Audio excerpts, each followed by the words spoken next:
بسم الله الرحمن الرحيم الحمد لله رب العالمين والصلاة والسلام على سيد المرسلين وعلى آله وصحبه أجمعين. القاعدة العثمانية عثماني قاعدة. ഇന്നത്തെ നമ്മുടെ ക്ലാസ് പറയപ്പെടുന്ന രൂപത്തിലുള്ള കെലിമത്തുകൾ കണ്ടെത്താനുള്ളതാണ്. കഴിഞ്ഞ ക്ലാസ്സിൽ ഖുർആനിലെ ഉദാഹരണങ്ങൾ, പരിശീലനങ്ങൾ, തദ്രീബാത്ത് നാം മനസ്സിലാക്കി. അതിൽ നിന്നും കെലിമത്തുകൾ പുറപ്പെടുവിക്കാനുള്ളതാണ്. കഴിഞ്ഞ ക്ലാസ്സിലെ അവസാന ഭാഗത്തിൽ കാണാം ഇസ്തഖ്രിജ് മിനസ് സാബിഖ്, മേൽ കൊടുത്തിട്ടുള്ളതിൽ നിന്ന് പദങ്ങൾ കണ്ടെത്താനുള്ളതാണ്. ഒന്നാമതായി ഹംസത്തുൻ മൽമൂമ, ലമ്മാക്കപ്പെട്ട ഹംസയുള്ള കെലിമത്തുകൾ കണ്ടെത്തുക.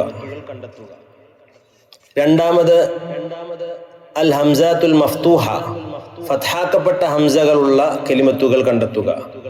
മൂന്ന് ഹംസത്തുൻ മംദൂദത്തുൻ ബിൽ അലിഫ്, അലിഫ് കൊണ്ട് മദ്ദാക്കപ്പെട്ട ഹംസകൾ ഉള്ള കെലിമത്തുകൾ കണ്ടെത്തുക. നാല് യാ ഉൻ സാക്കിന, സുക്കൂനുള്ള യാഉകൾ ഉള്ള കെലിമത്തുകൾ കണ്ടെത്തുക. അഞ്ച് ലാദുൻ മംദൂദ ബിൽ അലിഫ്, അലിഫ് കൊണ്ട് മദ്ദാക്കപ്പെട്ട ലാദ് ഉള്ള കെലിമത്തുകൾ. ആറാമതായി ഹാ ഉൻ മംദൂദത്തുൻ ബിൽ അലിഫ്, അലിഫ് കൊണ്ട് മദ്ദാക്കപ്പെട്ട ഹാ ഉള്ള കെലിമത്തുകൾ. അതുപോലെ തന്നെ മീമുൻ മംദൂദ ബിൽ അലിഫ്, അലിഫ് കൊണ്ട് മദ്ദാക്കപ്പെട്ട മീമ്. നൂനും മംദൂദ ബിൽ അലിഫ്, അലിഫ് കൊണ്ട് മദ്ദാക്കപ്പെട്ട നൂന്.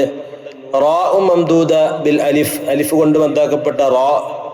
സായിൻ സാക്കിന, സാക്കിനത്തായ സുക്കൂനുള്ള സാ. 11ാമതായി ജമീഉൽ ഹുറൂഫിൽ മുഖൽഖല, ഖൽഖലത്തിന്റെ ഹർഫുകളുള്ള കലിമത്തുകൾ. ഖുത്ബ് ജദ് നാം നേരത്തെ സൂചിപ്പിച്ചിട്ടുണ്ട്. വഖഫ് ചെയ്യുമ്പോൾ പ്രത്യേകം ശ്രദ്ധിക്കേണ്ട ഹർഫുകളാണ്.